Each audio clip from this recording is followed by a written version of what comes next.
Hello friends, जय माता दी। आप सबका स्वागत है MJV एजुकेशन में। चलिए सॉल्व करते हैं MCQ सीरीज। देखते हैं पहला प्रश्न।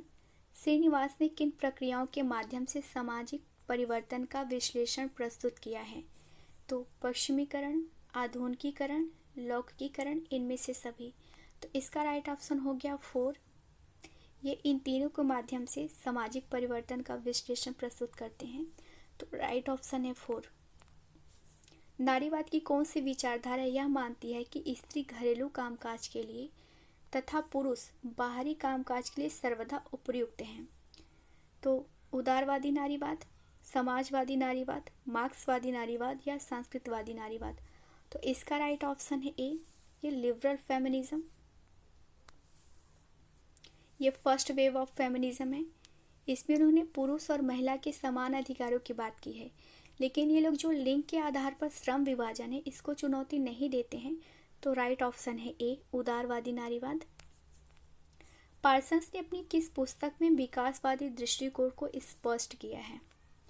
तो the social system, structure and process of modern society, the structure of social action, family socialization and interaction process. तो इसका राइट ऑप्शन है 2, structure and process of modern society. किस तरह के सामाजिक नियंत्रण को द्वितीयक सामाजिक नियंत्रण भी कहते हैं? औपचारिक, अनौपचारिक, अनियोजित, स्वतः स्फूर्त। तो इसका राइट ऑप्शन है ए, औपचारिक नियंत्रण। नियंत्रण दो प्रकार के होते हैं, अनौपचारिक और औपचारिक। तो राइट ऑप्शन है ए। विकास के संबंध में उदारवादी दृष्टिकोण अपनाने वाले विद्वान हैं Max Weber, Gunnar Myrdal, Daniel Lerner या 1 और 2 दोनों। तो इसका राइट ऑप्शन है 4। मैक्स वेबर और गुनार मिडर ये दोनों ही विकास संबंधित अपने उदारवादी दृष्टिकोण को प्रस्तुत किया है। तो राइट ऑप्शन है 4। पोर्टलैच समारोह क्या है? वितरण का एक तरीका, पुनर्वितरण का एक तरीका, विवाह का एक तरीका, नमस्कार करने का एक तरीका। तो पोर्टलैच ये ना पुनर्वितरण का एक तरीका है। तो राइट ऑप्शन है 2। स्त्री का दमन उसके मुफ्त में किए गए गृह कार्य के कारण होता है, किसके अनुसार? तो Betty Friedan, Kate Millett, Friedrich Engels, Simone de Beauvoir. इसका राइट ऑप्शन है 3, फ्रेडरिक एंजल्स। फ्रेडरिक एंजल्स कहते हैं कि महिलाएं जिस दिन अपने द्वारा किए गए कार्य का हिसाब करने लगेंगी उस दिन से शोषण समाप्त हो जाएगा। तो राइट ऑप्शन है 3। दक्षिण एशिया के देशों में विकास संबंधी बाधाओं एवं समस्याओं का विश्लेषण किया है? तो दुर्खीम ने, पार्सल्स ने, गुनार मिडर ने, मैक्लीलैंड ने। तो ये गुनार मिडर ने अपनी बुक एशियन ड्रामा में कहा है कि जो दक्षिण पूर्वी एशियाई देश है वहाँ पे धार्मिक मनोवृत्तियाँ इतनी कठोर हैं कि वो विकास में समस्या पैदा करती हैं। तो राइट ऑप्शन है 3, गुनार मिडर। विनिमय के 3 विभिन्न तरीकों का उल्लेख पारस्परिक आदान प्रदान, पुनर्वितरण और बाजार विनिमय का किसने किया है? तो मार्क्स ने, कार्ल पोलानी ने, एडम स्मिथ ने, वेबर ने। तो इसका राइट ऑप्शन है 2। कार्ल पोलानी ने विनिमय के 3 तरीके बताए हैं। सेक्स, जेंडर एंड सोसाइटी किसकी पुस्तक है? अन्ना ओकली की, JH मिल की, सिमोन द बुआय की, इनमें से कोई नहीं। तो इसका राइट ऑप्शन है ए, अन्ना ओकली। इसी में इन्होंने बताया है कि सेक्स और जेंडर में क्या अंतर है। अन्ना ओकली कहती है कि जो सेक्स होता है वो बायोलॉजिकल कॉन्सेप्ट है, लेकिन जो जेंडर है ये सोशल कॉन्सेप्ट है। अन्ना ओकली ने कहा है कि sex is biological difference between male and female but gender is social and cultural constructed.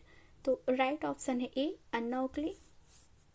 Simone de boy की एक बहुत फेमस बुक है जिसका नाम है सेकेंड सेक्स। इसमें इन्होंने कहा है कि महिलाएं जो हैं वो पैदा नहीं होती हैं, बनाई जाती हैं। तो इसका राइट ऑप्शन है ए, अन्ना ओकली। मैक्लीलैंड विकास के किस उपागम से संबंधित है? यानी कि डेवलपमेंट अप्रोच की बात हो रही है। तो मनोवैज्ञानिक उपागम, उदारवादी उपागम, असमान उपागम, प्रसारवादी उपागम। तो इसका राइट ऑप्शन है ए, मैक्लीलैंड ये मनोवैज्ञानिक उपागम से संबंधित है। इनकी बुक का नाम है अचीविंग सोसाइटी। राइट ऑप्शन है ए। बुक व्यू और फील्ड व्यू की बात किसने की है? श्रीनिवास ने, योगेंद्र सिंह ने, दुबे ने, घुरिये ने। तो इसका राइट ऑप्शन है ए, श्रीनिवास। जो भारतीय समाजशास्त्री हैं उनमें से श्रीनिवास ने ही पहले फील्ड वर्क की बात की है। तो ये बुक व्यू और फील्ड व्यू दोनों की बात करते हैं, लेकिन अगर पूछता है कि महत्व किस चीज़ को देते हैं तो ये फील्ड वर्क को यानी कि फील्ड व्यू को। राइट ऑप्शन है ए श्रीनिवास। उदारवादी नारीवाद से संबंधित नहीं है तो J.H. मिल, बेटी फ्रीडेन, मेरी वोलेस्टनक्रॉफ्ट, सिमोन द बुआय। तो इसका राइट ऑप्शन है 4। बाकी ये तीनों ही लिबरल फेमिनिस्ट हैं। सिमोन द बुआय नहीं है तो राइट ऑप्शन है 4। The passing of the traditional society किसकी रचना है? डेनियल लर्नर की, बेबर की, पार्सन्स की, मार्क्स की। तो ये फेमस बुक डेनियल लर्नर की है। राइट ऑप्शन है ए। योगेंद्र सिंह ने आधुनिकता के कितने लक्षण बताए हैं? तो योगेंद्र सिंह ने आधुनिकता के 4 लक्षण बताए हैं, जिसमें से पहला तो ये व्यक्तिवादिता बताते हैं, समानता बताते हैं, परिवर्तन के प्रति आस्था बताते हैं। चौथा इन्होंने धर्मनिरपेक्षता की बात की है। उपयोगिता की बात ये नहीं करते हैं तो राइट ऑप्शन हो गया 4 उपयोगिता। समूह या समाज के कल्याण के लिए की जाने वाली आत्महत्या कहलाती है तो अहमवादी आत्महत्या, परार्थवादी आत्महत्या, मानकहीन आत्महत्या, उपरोक्त में से कोई नहीं। तो अहमवादी आत्महत्या तब होती है जब हमारे अहम को ठेस पहुंचती है, जैसे कोई एग्ज़ाम में फेल हो गया, किसी को प्यार में किसी ने मना कर दिया, तो ये सब अहमवादी आत्महत्या करते हैं। परार्थवादी आत्महत्या जब हमारा जो हित है, हमारे हित से बड़ा समाज का हित हो जाता है, तो जब समाज के लिए हम कुछ चीज़ करते हैं, समाज के लिए आत्महत्या कर लेते हैं तो वो परार्थवादी आत्महत्या हो जाती है। मानकहीन आत्महत्या जब अचानक से किसी परिस्थिति में परिवर्तन होता है या अर्थव्यवस्था में परिवर्तन होता है, तो वो जब सामंजस्य नहीं बैठा पाते हैं उस समय जो आत्महत्या करते हैं तो वो मानकहीन आत्महत्या होती है। इसका राइट ऑप्शन है ए परार्थवादी आत्महत्या। प्रोफेसर राम आहूजा ने महिला के विरुद्ध होने वाली हिंसा को वर्गीकृत किया है तो राम आहूजा ने 3 तरह की हिंसा को बताया है। पहला तो ये कहते हैं कि एक आपराधिक हिंसा होती है, दूसरा घरेलू हिंसा, तीसरा सामाजिक हिंसा। धार्मिक हिंसा की बात नहीं करते हैं तो इसका राइट ऑप्शन हो गया 4 धार्मिक हिंसा। The origin of the family, private property and state किसकी रचना है? फ्रेडरिक एंजल्स की, J.H. मिल की, पार्सन्स की, स्पेंसर की। तो ये फ्रेडरिक एंजल्स की बुक है। फ्रेडरिक एंजल्स ने कहा कि जो परिवार नामक संस्था है ये महिलाओं के शोषण का कारण है, और इन्होंने ये भी कहा कि पूंजीवाद समाप्त हो जाएगा तो महिलाओं का जो शोषण होता है वो भी समाप्त हो जाएगा। तो राइट ऑप्शन है ए फ्रेडरिक एंजल्स। मैक्स वेबर के अनुसार नौकरशाही किससे संबंधित नहीं है? तो पदानुक्रम पाया जाता है, कार्यालय पाया जाता है, लिखित नियम एवं कानून पाया जाता है, पारस्परिक सत्ता। तो इसका राइट ऑप्शन है 4 नौकरशाही में पारस्परिक सत्ता नहीं पाई जाती है, पारंपरिक सत्ता। तो राइट ऑप्शन हो गया 4।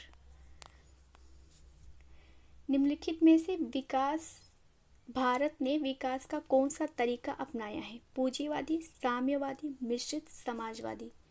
तो भारत में जो विकास का मॉडल है वो मिश्रित है। राइट ऑप्शन है 3। आई होप आप लोगों को ये वीडियो अच्छी लगी होगी। अगर अच्छी लगी तो प्लीज़ मेरे चैनल को लाइक, शेयर और सब्सक्राइब करें। मिलते हैं नेक्स्ट वीडियो में। धन्यवाद।